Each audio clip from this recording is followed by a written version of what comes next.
नमस्कार, मी स्वाती. फूडी स्वातीमध्ये आपल्या सर्वांचं स्वागत आहे. कर स्पेशलमध्ये आज मी इथे बिर्याणीची रेसिपी आपल्यासोबत शेअर करते.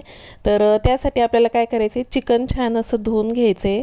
त्याच्यामध्ये हळद, तिखट, धने पावडर, जिरे पावडर, खडा मसाला जर पिसलेला असेल तर तो घालू शकतात, किंवा बिर्याणी मसाला, थोडंसं टोमॅटो केचप आणि दही घालून आपल्याला चिकन जे आहे ते जवळपास 3 ते 4 तास छान मॅरिनेट करून घ्यायचं आहे.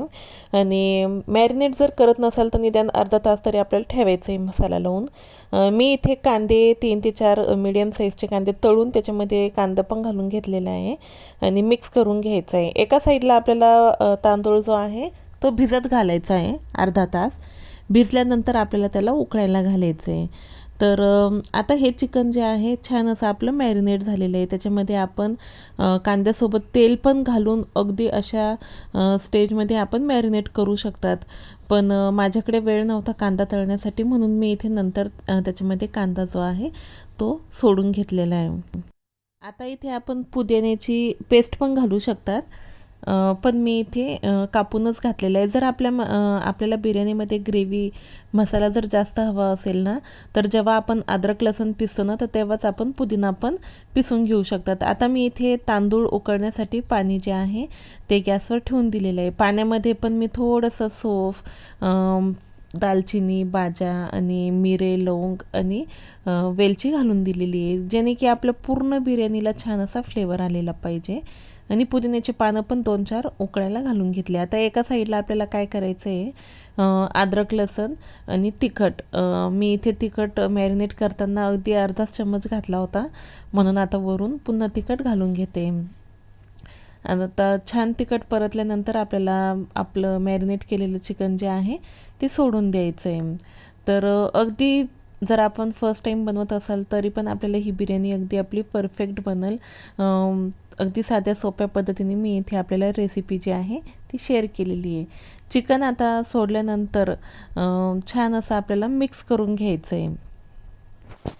तर बघू शकतात, मिक्स केल्यानंतर आपल्या चिकनला छान असं कलर आलेला आहे, टेक्स्चर पण सुरेख झालेला आहे आणि तरी आलेली छान. तर अशीच आपण भाजी पण ट्राय करू शकतात. अगदी असंच ॲज इट इज आपल्याला ठेवून द्यायचं आहे झाकण ठेवून.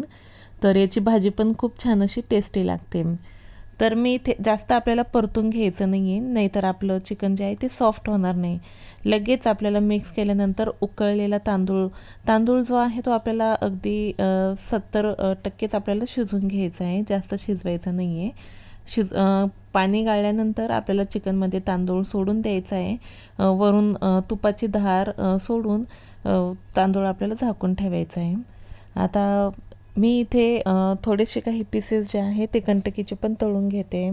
अगदी अशीच बिर्याणी आपण खाऊ नाही शकत, म्हणून ग्रेव्ही किंवा असं सोबत स्नॅक्स म्हणून आपण ट्राय करू शकतात. आता मी थोडेसे पीसेस साईडला ठेवून इथे ते तळून घेते आणि थोडीशी मी सुकी पण भाजी बनवलेली आहे. तर छान असं आपली ही थाळ अगदी रेडी आहे. झटपट आपण घरच्या घरी तयार करू शकतात. मुलं नेहमी हॉटेलला जाण्याचा हट्ट करतात, पण आपण हायजीन पद्धतीने घरच्या घरी छान तेलाचा वापर करून मुलांना अशा डिशेस जे आहे ते देऊ शकतात, जेणे की मुलं बाहेर जाण्याचा हट्ट करणार नाही. तर अगदी हाय फ्लेमवरच आपल्याला हे पीसेस जे आहे ते तळून घ्यायचे, जेणे की ते अगदी छान असे मधून ज्युसी होतील. जर कमी फ्लेम केली की आपलं तेलकट देखील होतात आणि छान असे शिजत देखील नाही. तर इथे आपली आता बिर्याणी जी आहे ती जवळपास आपल्याला 25 ते 30 मिनटं मीडियम टू लो फ्लेमवर आपल्याला होऊ द्यायची आहे. झाल्यानंतर आपली गरमागरम बिर्याणी जी आहे ती रेडी आहे. बघू शकतात, तांदूळ अगदी सुटसुटीत मोकळा झालेला आहे आणि तेवढाच मऊसूद देखील झालेला आहे. अगदी नरम आपली ही बिर्याणी झालेली आहे. इथे मी सूक थोडंसं चिकन बनवलेलं होतं, ते पण मी त्याच्यासोबत सर्व करते. म्हणजे आपलं बिर्याणीची टेस्ट जी आहे ती अजूनच वाढेल. तर बिर्याणी करण्यासाठी एक छोटीशी टिप्स म्हणजे आपण जर चिकन छान असं मॅरिनेट केलं ना, तर अजूनच पीस जे आहे ते ज्युसी होतात. आणि जरी मॅरिनेट करणं नाही झालं तर आपण थोडंसं त्याला अर्धा तास तरी दह्यामध्ये जर आपण छान असं भिजू दिलं ना तर खूप छान अशी टेस्ट येते. तर आपली ही बिर्याणी अगदी रेडी आहे. त्याच्यासोबत मी सर्व केलेला आहे कंटकी आणि थोडंसं सुकं चिकन. रेसिपी आवडली असेल तर चॅनलला सबस्क्राईब करा.